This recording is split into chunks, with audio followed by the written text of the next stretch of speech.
Hi guys, me again, and welcome to the third installment of 004's Daily Briefing. As you can see, I'm still wearing the same clothes for the second installment that I just recorded, but today is Friday, so we're going to record a couple more segments and post them on Saturday and Sunday.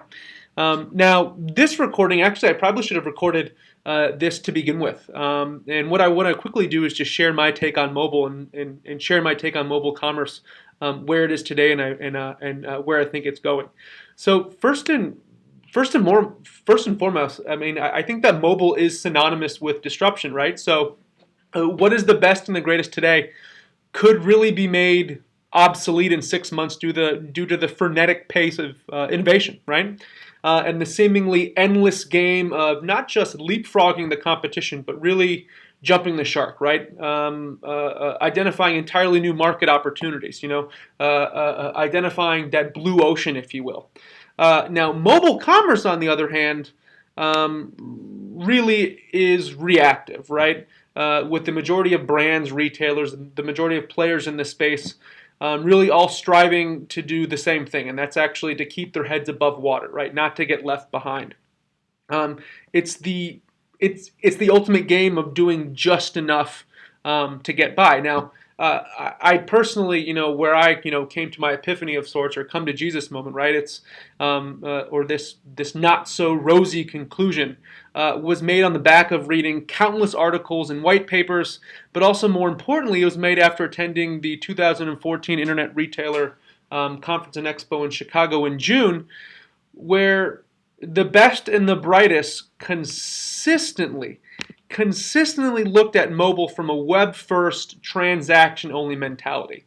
Innovation and forward-thinking be damned, and I think that's one of the big issues, right? So folks only look at mobile commerce, or I guess you're starting to see a change in philosophy here. But right now, or for the most part, people still look at mobile applications and mobile commerce strictly from a transaction-only perspective, and I think that's just a recipe for disaster. So, generally speaking, a typical mobile shop is going to include and it's going to essentially replicate what's already available on the desktop experience. Right, you're going to have a couple different ways to discover products, either a category tree, a search.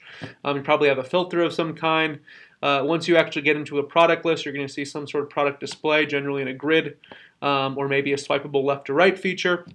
Once you click on that product, you'll see a product details page. You can see images, user ratings, variants, so different sizes, colors, availability, etc. And then you add that product to the shopping cart, and then you check out, right?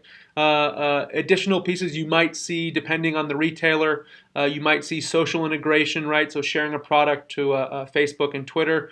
If the retailer is omni-channel and they have a brick and mortar presence, you might see a store locator. And finally, more and more, you are seeing the integration of some sort of push notifications. Although that's more relevant on the app side as opposed to the mobile web side. So what does the app look like? Well, like I just mentioned, the standard protocol is simply to replicate what is already available in the mobile shop, right? So you e-commerce, mobile shop, app, the same exact experience, right? Well, that is a recipe for disaster. Simply put, a transaction-focused app will fail. Now, why will it fail? There's limited attempt to leverage mobile. There's no compelling reason to download or reuse the application in the first place, because why am I going to download an application when I can just go to the web and actually do the same exact thing? There's a very difficult discovery process, right? So if you don't have a robust search, if you don't have a robust filter, if you're just depending on someone to actually navigate piece by piece, click by click, that is going to fail because people's attention spans are even shorter on mobile than they are normally. Like we talked about in the previous segment on mobile payments, there's no mobile-friendly checkout, right? So very few retailers have implemented any sort of one-click checkout process that actually makes it seamless, painless, and essentially is frictionless payments. Mobile itself is largely independent of a client's e-commerce strategy. There's no actually uniform strategy. It's still very much siloed, right? I know that folks talk about omni-channel and talk about seamless customer experience, but you really have, you have to look at is there proof in the pudding there? Are people actually doing it? And at the end of the day, the mobile application becomes largely static, or the mobile solution becomes largely static, stale, and forgotten. So I think it does paint a very dire picture, right? But I think there's huge opportunities to move forward. There's huge opportunities to actually get beyond just transaction. There's huge opportunities to focus on real, meaningful engagement between brand and customer through new technologies like beacons, which we talked about a couple days ago, and also there's been some